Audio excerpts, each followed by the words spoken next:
there. It's been a minute.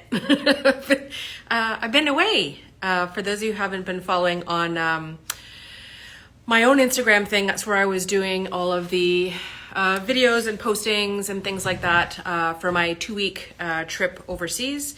It's kind of what inspired, sorry, the glasses are going to be coming on and off because it's I need them for reading, for my notes, but anyways, I'll figure it out. But I don't necessarily need them for the camera to talk to you. So here's how it goes. We landed in Paris, we drove to Chablis, and then we went on to the heart of Burgundy in the Gevrey-Chambertin area. We went down to Meursault, Nuit Saint-Georges kind of thing in there. And then we drove to Alsace and spent some time around there, stayed in Strasbourg, went across the border to Germany, spent time in Mainz, which is a beautiful little city. Didn't know much about it. It's right in the heart of some really prestigious wine regions in Germany. So it was the best place for me to do a deep dive into German wines. Their foods, culture, everything is just right there, which was great. And I had a great guide. Shout out to Bottle Stops, our new friend Jerome, who basically let me pound him with questions and while he dragged us around for the day.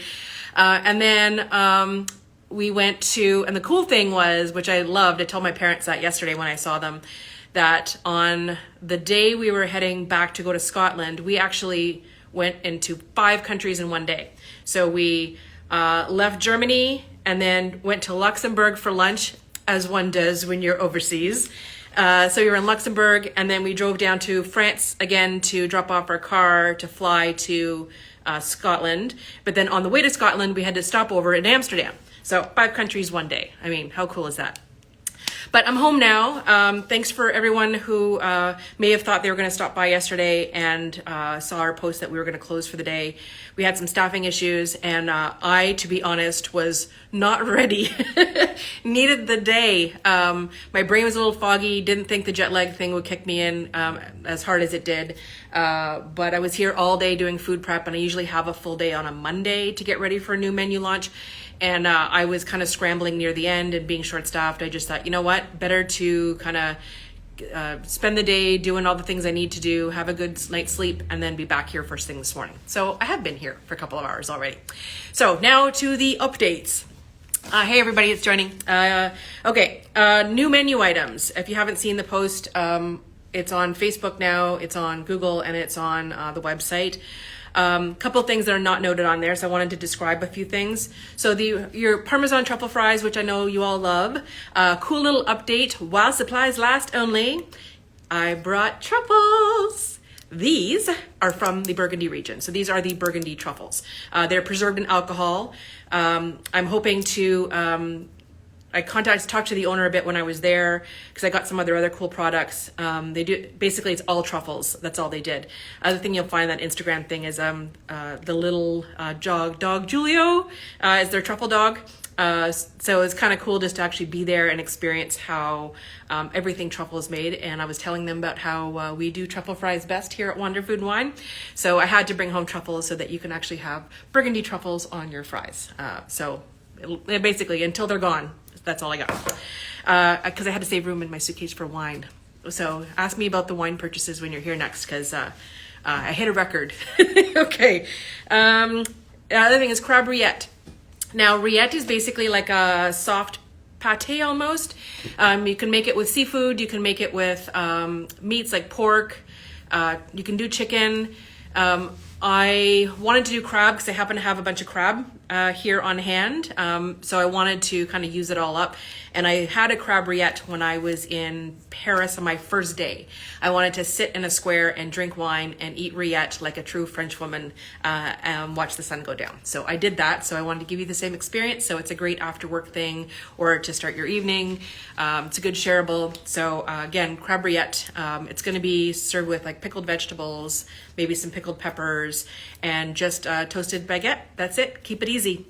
But you'll see rillettes popping up more and more on other menus and in class menus going forward because it's easy and is luxurious. And I think we should all have more rillette in our life. The other thing, which is a first for our menu, is our German meatballs. My husband had fun eating just meat and potatoes for a time in Germany in different formats. And the meatballs is an easy way for me to kind of incorporate those flavors. So it's a mixture of ground veal and pork. It's a mustard gravy that goes on it, and with a little bit of sauerkraut. Now, if you're not a fan of sauerkraut, it's probably because you've only had the stuff right out of the jar. And they pickle it like that to preserve it. But you can also, so mine is drained and rinsed, so it's much milder and it's not going to be as potent as you may. But it's a nice little balance to the that mustard gravy, which is really good. So again, it's a kind of easy little shareable because you can each share the meatballs. And then, of course, I had to bring it back escargot. I think I probably had it at least 4 times while I was away. Everybody had it on their menu, whether it was in the shells or not. Sometimes they were out of the shells, but in little cups. Sometimes they were in the escargot dish. Sometimes they weren't. But I had them all the time. So I even tweaked my the butter, compound butter that we use for ours a little bit based on the flavors that I had there. So there's more green, there's more parsley, a little bit more an onion and peppery bite to it, but less booze. I used to put a lot of brandy in it, so I just cut back on the brandy a little bit because you need to taste the escargot. Tarte flambe had to come in. Obviously, I was in Alsace where it came from. The traditional tarte flambe is actually a very thin yeast-free crust, almost like a cracker almost. And it's too difficult for us to make that on an ongoing basis. I may show up maybe on the Alsatian class, which comes back later. But for the meantime, I'll go do what we did before, and we just put it on the flatbread. So it's a combination of fresh cheese, so fromage frais, creme fraiche, caramelized onions, and bacon. Now, usually we just grate either Gruyere or Comté on top, just to finish. And to be traditional, I actually got some Munster. So for those of you who want to switch it up and try it with the little thin slices of Munster melted on the top, just let us know. Cheesecake. The berry bruschetta is coming off the menu. That was kind of a summer patio thing, and we've only got about a month left of patio season here. So I wanted to start bringing in something that I could make them over and over again. Cheesecake's always a hit. The Spanish burnt cheesecake I've been making now for the last few months has gone over really well, and I can change up the toppings depending on what wines we're featuring, that kind of thing. So for this first week, as long as I still have some left, I'm roasting some plums in brown sugar because that's what you do with plums. And then I brought home this Mirabelle plum jam from France, and I fell in love with Mirabelle plums when I was there. Can't seem to find it other than jam, so I'm basically going to glaze those plums with the jam.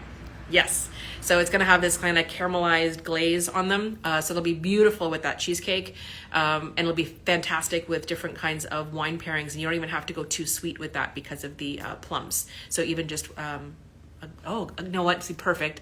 A glass of Riesling would be lovely with that. But there's some other options too, so don't forget to ask us when you're coming for your cheesecake. Okay, Konzelman's coming here tomorrow. For all of you peach wine fans out there, yes, tomorrow is the day. So PJ, the director of sales, is going to be here. He's going to be staying upstairs so he can hang out with us for the evening. He is filling his car with wine. So we already have some here in stock, but I added to it so that we're going to have a total of 12 wines for tomorrow. They specialize, of course, in mostly whites is what I find that they do best. Their reds are phenomenal as well. But the whites, like the Riesling, the late harvest Gewurz, a lot of those German styles are really going to kind of go with this menu, which is great. There's a sparkling Riesling, which he's bringing. And yes, he's bringing extra peach wine. Now, the peach wine, for all of you peach wine lovers, if you wanted to buy discounted bottles, you need to be here at the event.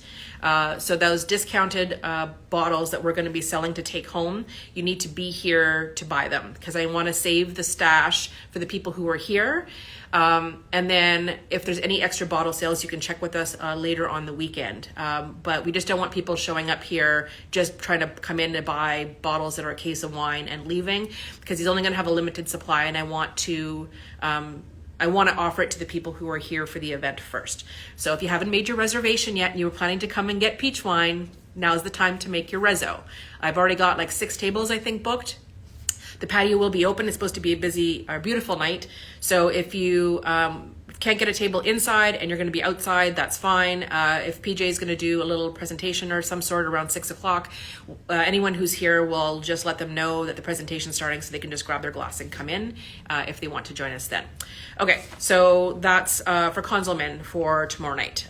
Next week is Clausen Chase from Prince Edward County. I'm still in discussions about which wines we're going to be featuring, but they are Pinot Noir and Chardonnay specific. That's what they do. Okay, so a couple other notes. Classes starting next week. So our hours will be changing. So obviously when classes are starting, we are closed on Tuesdays starting next week. And then Wednesdays we'll still be doing 4 to 9. So that's your build your own flight nights from anything from our buy the glass list. And then Thursdays and Fridays will now be open until 10 to give you some extra time with those tasting room nights. And then Saturdays will be back to 4 to 9. So yes, we will not be doing lunch for the next little while. I'm not really seeing I didn't see a lot of traffic for lunch this summer. And I'm really not hearing about a lot of people coming back to work in the offices and going out for lunch. A lot of people are kind of doing half working at home, half being at the office. If they're going to get lunch, they're kind of doing a grab and go. They're not really sitting down for the long leisurely lunches, which is what we specialize in. So if I will be looking at doing more like prix-fixe menus for small groups who want to book lunch with us. You can come and book lunch privately with us just by giving us a heads up. So we can work on that, but that'll be coming later. Now, besides the classes, so next week we're sold out already. So if you didn't get your ticket, sorry. If you wanted to be part of that class or get on a waiting list, just send us a message and I'll let you know if anyone has to cancel last minute or something. But yes, we are sold out. The following week is the wine and cheese pairing. I know some of you may have gone to it prior, so you thought, oh, I already know about wine and cheese pairing. But this one's going to be a little bit different because I'm hoping to get some kind of unique cheeses in. Because I actually had a wine and cheese pairing in Burgundy when I was there with an expert. She's not only the part of the family who runs the winery both in Burgundy and the States, but she also, that's what she went to school for, is she's like a cheese master. So I kind of took some notes and did a whole full tasting and pairing with her. So I'm bringing a lot of that into that class. That's for the Tuesday, it's the 27th. Now you're wondering, hey Steph, there's like a week in between. Why is there no class that week? And that's because we are back at Cinefest. So the last time that I was at Cinefest was the fall before, so that'd be September 2019. And that was the time we were just kind of introducing this bar and its concept to the people who were at the private Cinefest events that we were catering back in the day. So I haven't been back since then, so I'm kind of excited for it now that we can actually bring the Wander team there and the experience.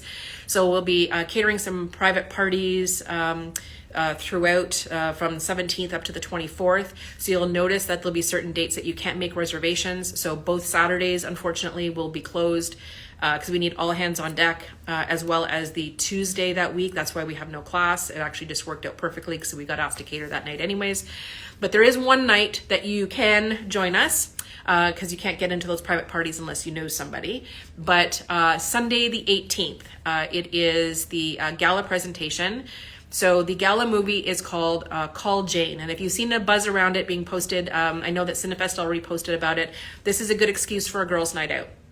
It is a comedy drama starring Elizabeth Banks and Sigourney Weaver. It's kind of set in the 60s, and it's about an unmarried woman who has an unwanted pregnancy. So it's very empowering, very feminist, and so for all you girls who want to grab the girls together and go to the movie, that's a great night to go. So that's Sunday, September 18th. Now for tickets, I would contact the Cinefest office because right now on their website, they're showing that the tickets for sale is only for the movie only. You need a special ticket if you want to come to the reception afterwards where we're going to be. So look for the gala with reception tickets. You can either contact Cinefest directly at their box office or keep an eye on their website when they become released for sale. I think they're about $25, I believe, to attend the reception after. And then you would get 2 drink tickets and then we feed you, yay! But there's like 200 people that usually go to those things. So please make sure to be patient. It's a lot of people all trying to eat after the movie, and we're running the bar as well. So yes, we're choosing the wine and the signature cocktail.